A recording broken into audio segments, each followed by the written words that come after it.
both sides appealed because they said that that comp ed number was arbitrary. I've never heard of both sides appealing before. I think technically, if nobody's happy, that's a win. Isn't it the sign of a good compromise? I'm Anna. I'm Darcy. And I'm Leanne, and we're here to discuss court cases because they teach us how to effectively run special education. And I'm Stefan. I work in general education, and I'm here to get spedsplained too.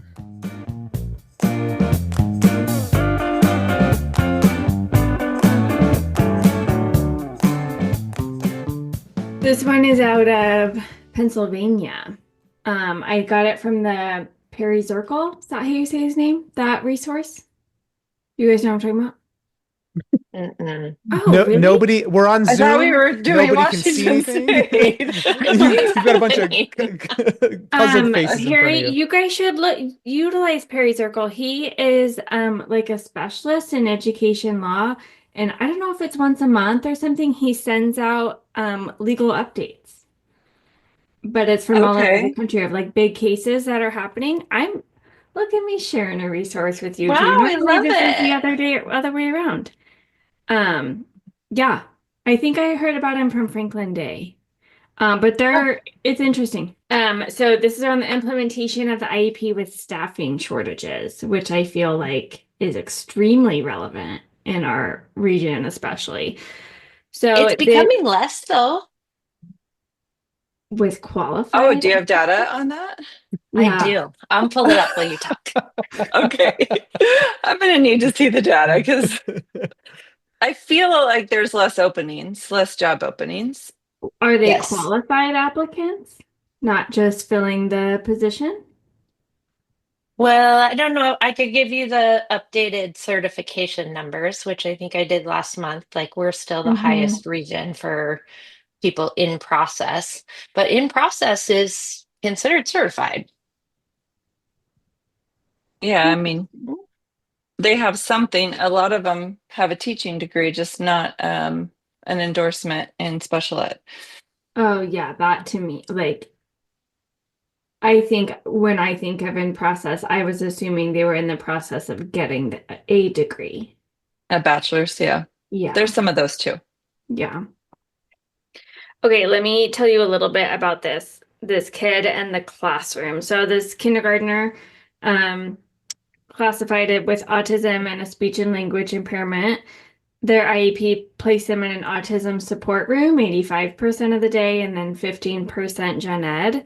They are pretty strong in their academic skills, nonverbal, um, but I'm going to say non-vocal because they were um, utilizing an AAC device.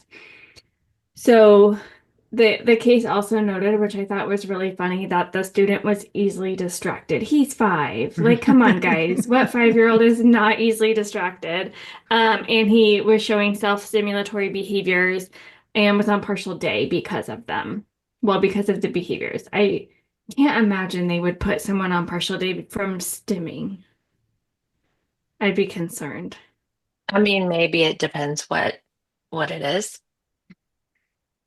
Yeah, and Yeah. that I don't know. So this is an autism classroom. There's 8 other kids, so the main focus is in a room like that stuff, and usually are like behavior, social skills, functional living skills, those types of things. Functional communication. They utilized verbal behavior, which is a behavior analytic principle from B.F. Skinner. Um, so there's 8 kids, 1 teacher, 4 paras, and there's been high staff turnover, as are a lot of our high needs classrooms. The district also has an autism support coach. Teacher goes on maternity leave. I know, an autism specific support coach. Isn't that amazing? What a cool job. I What a mean, you cool kind of do district. that. Add that to They the must have a titles, ton Anna. of resources. Yeah, right. Yeah. So teacher goes on maternity leave in October. The coach takes over like the case managing role. They notify families, is in the classroom like 2 to 3 days a week, but they have subs filling the actual role. The coach is just supporting the classroom, supporting the kids, and doing all of the IEPs. Before the end of the maternity leave, what happened? What did a teacher do? What do a lot of young female teachers do when they go on maternity leave? Took a baby moon. They quit because they What? didn't want to come back. They Oh, want to stay home with baby, right? That happens a Like she Oh. lot. quit before she left? Like they usually don't quit until after the end of their This maternity is at the end of leave. maternity leave. She's about Oh, to come yes, the back, end and of then maternity leave. Oh. yeah, and Yes, now yes, it's they like, quit. nope, my kid is way cooler. I'm gonna stay home, right? Um, Yeah. so this rotating staff thing stays on for the rest of the year. Um, well, I guess what issues do you guys foresee happening, knowing that there's rotating staff for pretty much an entire school year? I guess first, even though I'm not the qualified one here, I'm just going for it. Kids with autism, all 5-year-olds, need consistency and structure. And if you have a rotating teacher in a classroom, that's not gonna happen. mhm. Yeah, and I mean, Well, and the autism specialist no longer was running that case management. still doing it, but not in Okay. class every day. Right. And so I think also likely not highly trained staff, right? So you have a classroom that's requiring it's an ABA classroom and they don't have that ABA provider really or somebody highly trained in it to be running the support. It's really hard to implement things that you don't know about. When you say Hmm. rotating teacher, do you think we're talking substitutes? Do you think we're talking certified teachers? Probably substitutes. Well, a substitute could be a certified teacher, I but guess it's not like they've got they like didn't district hire, staff. they Okay. weren't able to hire the position. So they did There's a Okay. long-term sub, So they but were having a hard time finding somebody to stay consistently. So hmm it's rotating subs. so the expectations are changing all the time on the student, and the routines are changing. And yeah, that doesn't sound like a great formula for success. Nope. Yeah, so they stopped going out for lunch recess specials. They started spending their whole stuff in space. That's kind of sad. That's That's like It's really super super sad. sad. sad. And with the inconsistent teachers, there was inconsistent progress monitoring. So families Did in they stop general going aren't. out of the classroom because as like a punishment for behavior or because they just kind of couldn't handle the transitions with all the teachers rotating in and out? Like it's just easier if we don't ever leave the classroom.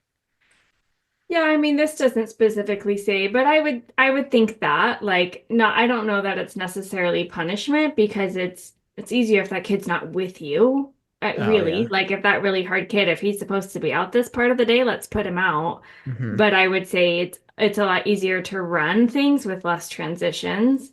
So my guess is it's more likely that they just like stayed put and did their thing in their room, not And didn't intentionally know trying to change. Gotcha. didn't know how important it is to have that movement built into a student's day for behavior. It's almost counterintuitive, right? Like you've got, I can see, we see it all the time with brand new teachers, right? Right, like your classroom management strategy is to hold on as tight as you possibly can, and sometimes doing less. Like I was leading a PD last week, and I asked what's one success you've had in the last month since I've been here, and they said better classroom management through addition by subtraction. Like they just were doing a little bit less, and their classroom management had gotten quite a bit more effective. And so Hmm. I could see like in a room like this, like they're kind of in panic mode or they're kind of in, like crisis mode. And so they're just like holding on as tight as they can and really strengthening up and not recognizing the need for movement in a population like that. And all kids for sure, but Well, and if you have rotating subs, I mean, you don't know that this kid hasn't been out all week because you haven't been there either. yep. Okay. So that's the rest of kindergarten. First grade, for the student, they hire a new teacher. Um, one less there's one less para, one para left, and they didn't fill it. And then the speech and language pathologist went on maternity leave in the fall. So this new teacher went to the director in November, just concerned, like, we don't have enough support for these kids. We're not doing what we're supposed to be doing, which good on new teacher to do that. Like having that conversation with your boss is not easy. Paras then, this is all before Thanksgiving, also went to the district admin and said, we're not being heard. We don't have enough support in here. Two more paras quit. So again, back on that inconsistent, untrained sub train. Now parents are starting to meet with the special ed director because saying like, we don't know who's working with our kids and we're not getting progress monitoring. So this student's parents met with the sped director a couple times in the like fall winter. Sped director said, you know what? You're right. We haven't been doing our due diligence. So we're going to give you some comp ed for the services that you have missed. For Preemptive the comp ed. district. Look at them jump Yeah. in and do the right Right? thing. There was a Ah. couple week delay before they had somebody filling in for the SLP, and so director owned it and said, "Yeah, let's get your kids the services that they need." They also were really transparent in we have these para positions open, but we don't have any applicants. So, we'll keep you updated, but there's nothing we can do. They give it a little bit, but now all the families are talking. They're just saying, like, this isn't going well. Our kids are not getting what they need. We have this very specific classroom for a reason, and our kids aren't being served. Paras are also mad. So you have families mad, you have paras mad with the lack of support. So then people just start unenrolling and trying to go to a different district. So this specific student says, we're done. They enrolled, there's a nearby district that has a tuition-based program. So right before winter break, they unenroll and they go to that. Can we pause real quick? Let's say you are an administrator in this school. Your parents are mad. You're administrating this district. Your parents are mad. Your parents are mad. It is an issue. You've recognized that it's an issue because you're providing comp ed. What do you do? Like, how do you problem solve this? No, there's your answer. All Everyone's right, like, go "Who ahead, wants to Anna. go first?" I think, like you guys said, I think it's really cool that the director was like, you're right, we're not doing a good job here. Like, here's what we can do. We can give you these extra services. Yeah, and think- we were jealous a minute ago about all the resources that they had, and now we're like, uh-oh. So I wonder if This is they had a teacher they could have pulled from another program to help, like Well, there should have been this time they someone. now have a consistent teacher, but it's Okay. all the other supports, right? Like they don't have Mhm. consistent paras, which that I feel like we do still see in our Yeah, mission. and that has a I lot think to a do new with teacher compensation. putting a new teacher into a specialty program takes a different level of mentoring and training than Mhm. potentially, just a resource room teacher or a life skills teacher or something like that, which takes more even. If I was an administrator in this, I would probably, I mean, I'm super happy if I did comp ed, like I want to be in front of it, but I don't think that I would have left it at that. I think I would have said like what else can we do, like I can start disbanding this program. I can start having IEP meetings and having kids go to different places where the resources are more spread out. Maybe it's a neighborhood school situation or something like that. I think just knowing and going, I can't do anything about it, I'm just going to let it sit for the year, doesn't feel great to that administrator. Yeah, and I do think with the trend of us having to reimburse for these private placements, you might have even offered a private placement from the beginning so that you Yeah, and didn't have maybe to go that's to what they due needed. process. Hmm. And Mhm. I would assume that because they are a district that's able to have an autism classroom, they do have several other buildings that I they, would right? think. Like if it was a smaller district, you wouldn't have those. It's an autism specific classroom, I wouldn't think.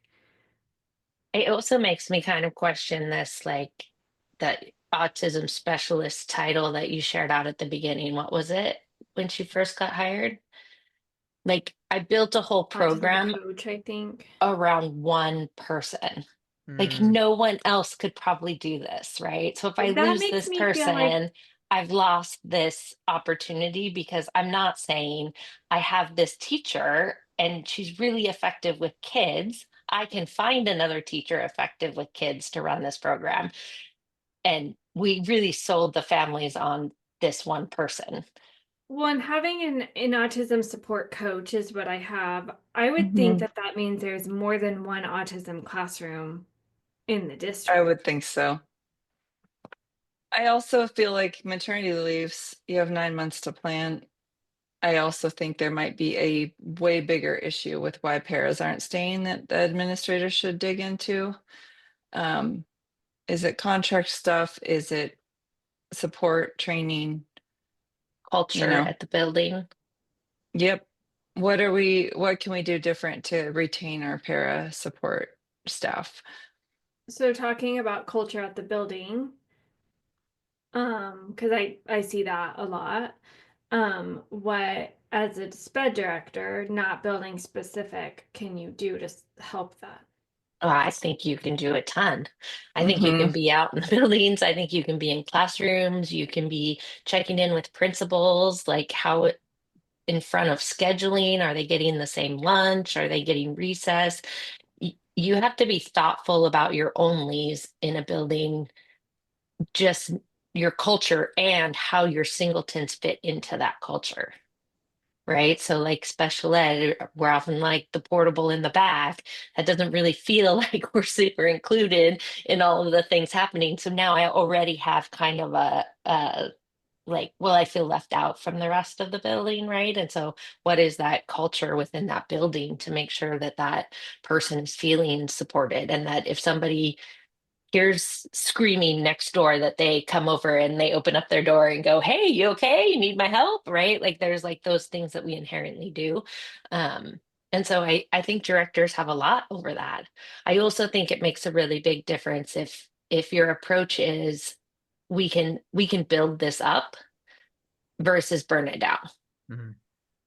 And I think sometimes directors approach it as it needs to be burned down, right? Like I just need a new teacher. It's this teacher that can't manage this room, or it's this para that wasn't a good fit necessarily. And I think we need to make sure we're looking at it with the good intent and that we have opportunity to influence that. Yeah, I also wonder about their onboarding. Are they bringing people on, are they just putting them right in the line of fire and people are getting hurt? Like I would want to know all of that. Like the Um, newest para gets hired for the one-on-one every time. I right. was gonna say that happens a lot. Parents just get thrown in to these Uh-huh. hard situations because if there is an opening elsewhere, it's not uncommon for a parent in that class to go, I get paid the same amount to not have to deal with these behaviors all day. The other Yeah. thing that we see a lot is sometimes there will be one para that sets the tone of the room and can bully other paras. So, like getting in there and just observing and finding out what is causing this turnover to be as high as it is, because these kids, you can't have an effective program if you have turnover at that rate. Appreciate the interpersonal angle. It's something that hadn't really occurred to me. I think from an outside perspective, and as a gen ed teacher who's only ever had a couple of pairs in my room, I was not very good at managing that interpersonal thing. They were great. The pairs in my classroom were amazing, top tier pairs. But when you're talking about a dynamic with a teacher and multiple pairs together all day, there's that interpersonal stuff, and so maybe that's the issue. So I like that thinking about it from a as opposed to necessarily a programming angle because they've got the teacher in there now. It's asking yourself the question, why are those pairs leaving? That had not occurred to me. So thank you for that. So Anna, you had said parents are now looking at like a tuition-based program in the area. Yep, so they move after winter break, they move to an out-of-pocket tuition-based program, but they told the district that they want to come back when staffing is figured out and consistent. The student stayed there for the rest of first grade though. Second grade though, that new district or that new program said like our staffing's too high, you're out of region. Here's a question. I didn't know that districts could do a tuition-based program. What does that look like? Is that not district-based? The We have quite a district, few districts that will charge tuition for like preschoolers that are going to be peer models. It's not very much money, but they didn't come through the, But they could do that in a sped classroom? yeah. I mean, not for the students that have an IEP. But this one does. But this was a private placement. What maybe I Oh, I misinterpreted, assumed it but was it a said private placement. district. Could Can you, a I think district house a that's private in. program?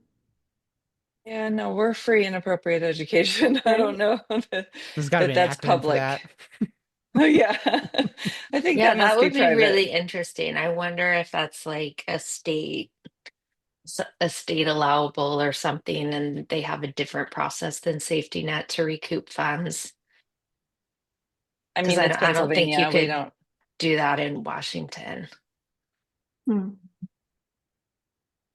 Okay, so they say, because the reason I'm asking is because now this placement says our numbers are too high, you're out of our bounds, so you can't come anymore. Which I would think you can say that when you're like in district or like a choice district placement in Washington. But if you're a tuition-based program, how do you say that?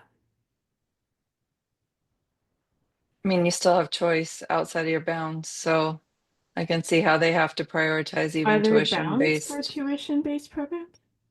I mean, Maybe they we have. don't live in that Huh, densely populated of an area, that's but you'd true. have to have some parameters.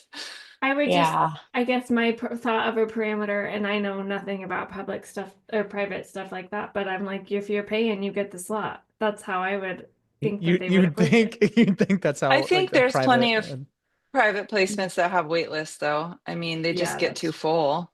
And but if they're already especially, there, right? yeah, and that makes me wonder if this student was super challenging to, I don't know, Yeah, yeah. beyond what they typically might take for tuition. I don't know. Hmm. We don't know lots of things about No, this. we don't. That's Yeah, and if you're a tuition school and you say, we take kids that look like this, or we can help kids with this specific thing, and that kid doesn't fit into that criteria, then they could say no under that too. Mhm. I Good think we're point. seeing Like that plenty. thinking about the school our friend in Idaho runs, and he has that conversation all the time. He'll tell us every now and then like so and so is not meeting our program expectations, and so can have a conversation with parents about maybe this isn't the right fit for him. interesting. Mm. Or maybe they were having like staffing issues too, and so they're cutting the last people on their list or something like that. The new district says our enrollment is higher, we can't serve you anymore. So the family goes back to their neighborhood district, re-enrolls, and immediately files for due process. They are saying that staffing issues contributed to a lack of progress for their student. Progress monitoring has been incomplete and delayed, and that left gaps in understanding the student's need and progress. So they're seeking comp ed and reimbursement for the tuition. Okay, so they're there kinder first, leave halfway through first, come back in second, and they're like that seems and nothing else triggered that when they got back to second grade because you just said immediately filed for due process. Correct. Feels like that's something they probably would have done prior. Isn't that weird timing? Well, there is a statute of limitations. Were they in it? Um, I mean, it kept the, if you're beyond the statute of limitations, wouldn't the courts be It like, would say no, right away. sorry. Yep. Yeah, Yep. so it didn't start with that. So since So, it went on, I'm assuming they are within their means. which I think is 2 years, but we don't know about Pennsylvania. Well, they were So asking for the 6 months prior, right? Like they did half of first tuition and then went back in second and said, now you have to pay me. And I agree with Stefan, like, wouldn't that be on the front end? Wouldn't you go, you're not meeting your obligation. I'm going to move my kid over here and you're going to pay for it. Speculation, but it feels like maybe they came back, they're irritated they got bumped from that other school, and they're like, you know what? Like we've got to do something that like you go back to this situation that and they're back now after like 6 months or whatever, and they're it's still not better. We've got nowhere else to go. This is our only path forward when maybe they weren't planning Well, on doing that in the first place. yeah, and then they meet with an attorney, and then the attorney's like, hey, you could go after tuition when they weren't even Um, thinking about that yet. I saw that in a case I was doing too, where it looked like maybe the attorney told them, this is the thing you could go after, but not the thing that you're actually upset about. So the judge acknowledged that the staffing issues did lead to inconsistent and less quality instruction. But they said that the instructional coach, having that autism coach supporting that kindergarten year, was really mitigating that issues. So in kindergarten, the district was providing FAPE. So yes, you didn't have consistent staffing, but you did what you could with the people that you had to support the classroom. So And they probably had no, data, yeah. which they didn't have the next year, it sounds like. So no compensatory services were provided for kinder, but in first grade, they didn't have sufficient progress monitoring. They had even more staffing instability, if you think about it, because now it's not just teacher that's inconsistent, but also speech, also paras. Um, it was deemed that there's a failure to implement services and to monitor and document progress, which was a denial of FAPE. So I want to hear your thoughts on this part. The court awarded 65 hours of comp ed based on that fall of first grade, which amounted to 1 hour per day of inadequate instruction. So they didn't reimburse tuition? They just did comp ed? They also awarded reimbursement for the private tuition. But Okay. how do they normally come to like that comp ed number? How do courts determine that?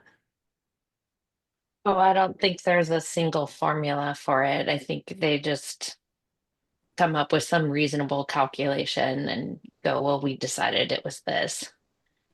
So because both sides appealed because they said that that comp ed number was arbitrary. I've never heard of both sides appealing before. I think technically, if nobody's happy, that's a win. Isn't it the sign of a good compromise? That's wild. They both appealed for different, like, I guess for the same reason. The same reason, but they both appealed it. So the That's judge, interesting. nobody said what the number was based on? It It was was one just, hour per day. So there were 65 school days that they agreed there was inadequate instruction. So they gave 1 hour per day. So 65 hours. oh, okay. And both sides were like, Yeah, and no, if it's not something good like enough. like a specific service like speech, like they're going to That's what, calculate yeah. that up for like how many minutes, right? What do you do when you say it's all day? So they're just like, well, probably a day between all these staffing changes, about an hour. Let's calculate that. They took recess away from them. So, right. So, I mean, it's kind of like, what do you base that on? So And it's as interesting that neither of them like it. Like, because this I find interesting about comp ed.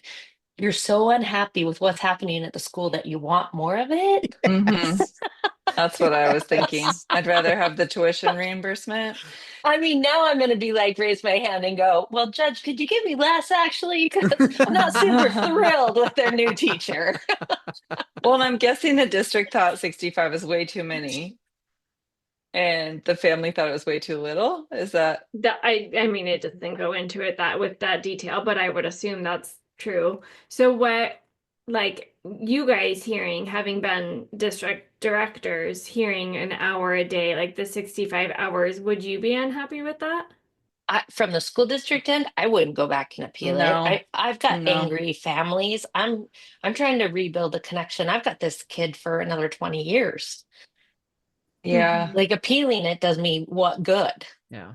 And it could come out that you end up with more hours. So, Good point. Go with what you know. not sure that No. an hour a day was, not reasonable.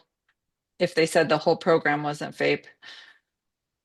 And then, so the court sent it back to the hearing officer saying you need to be more careful with your comp ed decision. And then the district came back again and said that they shouldn't have to pay for the reimbursement because it was a unilateral decision that family made. That I agree Mm. with.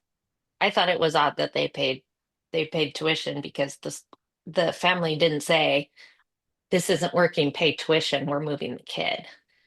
I think that But I that think step would have been up front. I think we've seen that before, and maybe I have a case coming up where it's the same thing. If you didn't have data, you could lose, even if it was a unilateral parent placement, which is a bummer. Yeah. Silly thing to lose on districts. Take data. So the court restated again that the family did a lot of work to make this placement work since they kept meeting with directors ahead of time. And that reimbursement isn't restricted only to private schools, but can be utilized for any school setting. And so the reimbursement stood because they didn't have that data to show that they were providing FAPE. Oh, nice catch there, Leanne. Well, that's Good job. Well, maybe it fully correlates to the one I have coming up, which but means it's also maybe a consistent Andrew. issue. I mean, Andrew was the same thing. I think that did get established in Andrew, like no data, no progress, private placement paid for.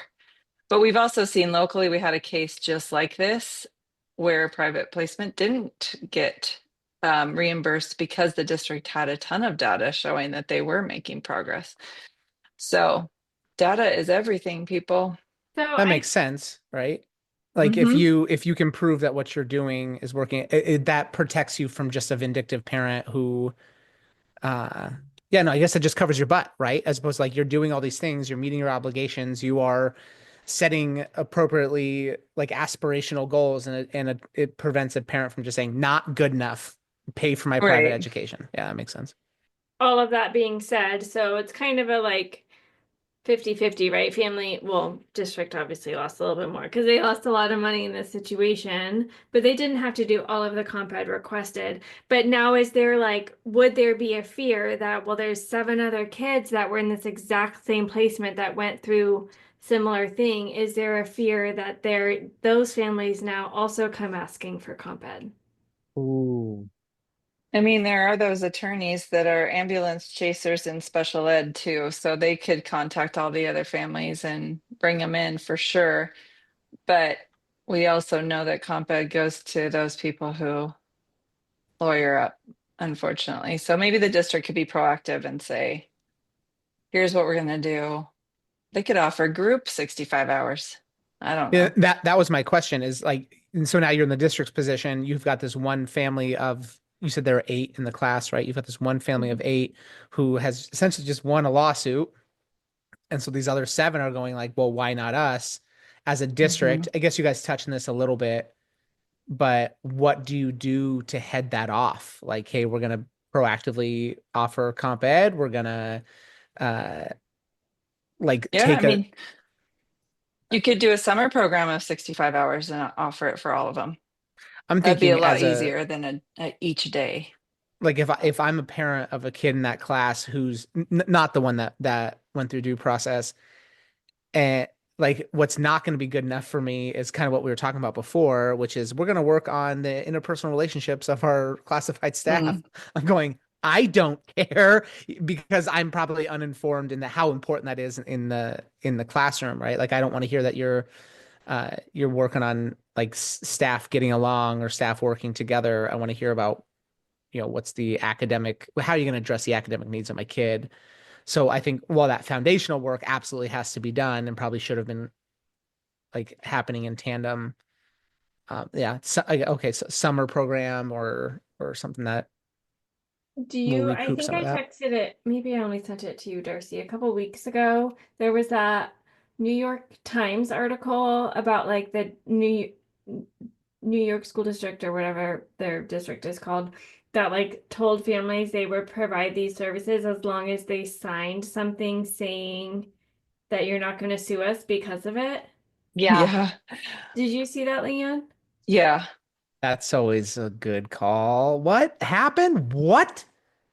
I'm Yeah, pretty that sure was that won't interesting. stand. Yeah, I'm like not because an attorney, but I think of something like that, like could the district say we'll provide these 65 hours for everybody over a summer program? And like the intention be because, yeah, we messed up here, let's do our due diligence. But then a family could still, in theory, come back and sue and say, you still didn't provide fee during the school year. well, I wonder if their data was any different for any of the other students in the program. Or, sometimes maybe that could happen. Or, I don't think it holds up to say you will not sue us, but maybe the attorneys have a workaround for that, that you would be accepting that as we don't need to go to due process because we're going to preemptively give you what the last family won. So we don't need to do this again and I'll pay lawyer fees. But the district probably had to reimburse the attorney fees for that family anyway. So I was just thinking, can I put a bumper sticker on my car that says, like, if I rear end you by reading this, it's nonverbal agreement not to sue me for hitting your car. We'll see if that holds up. I think what's supposed sorry, go ahead, Anna. No, you go ahead. I think what's most interesting about this case is kind of what we were talking about before, which is I liked hearing you guys brainstorm about how you approach the situation when, like, what if you just don't have the resources? What if you just like you've got this crazy high classified staff turnover, or like your teacher just is gone, or uh eh, like I feel like that's something that a lot of places run into because you're not fully funding special education. Schools are kind of always strapped for cash, it feels like. Um, if you have a staffing shortage, I mean, what are you supposed to do? I like the idea of thinking creatively and thinking outside the box and providing professional development for your staff and bolstering what you have, the build it up versus burn it down. But that, I don't know, I feel like that's a super common problem that probably rightfully so, parents aren't always sympathetic towards, like you're supposed to do what's right for my kid. But if the district really just is strapped and it seems like there's no other options, it can be a tough place to be. yeah, I mean, the family's got one interest to protect and the district has many. Hmm. And that creates some definite challenges. And neither one of them want to hear about the other person's Yeah. challenge as much. Yeah, my takeaway from this is that push on the reliance we have on staffing and how we manage and communicate with families when we don't have it. Hmm.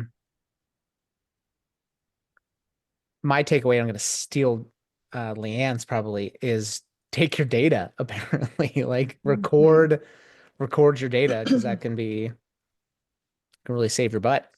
Ooh, yeah, I mean, both of those takeaways are great. And I guess it also makes me think about if we're struggling in all areas of education, then the marginalized groups are going to feel it the most. And special ed is, you know, getting hit pretty hard right now.